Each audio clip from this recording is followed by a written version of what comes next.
നിങ്ങൾക്ക് ഡിവിഡൻഡ് എന്താണെന്നറിയോ?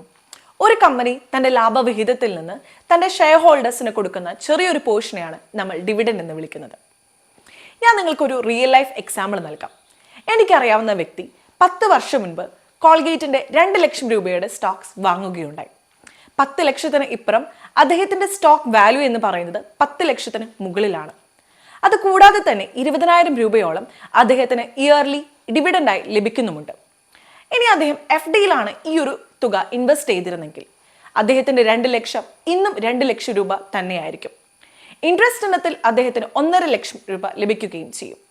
പക്ഷേ അദ്ദേഹം സ്റ്റോക്സിൽ ഇൻവെസ്റ്റ് ചെയ്തതുകൊണ്ട് അദ്ദേഹത്തിന്റെ സ്റ്റോക്ക് വാല്യൂ എന്ന് പറയുന്നത് 10 ലക്ഷത്തിന് മുകളിലാണ്.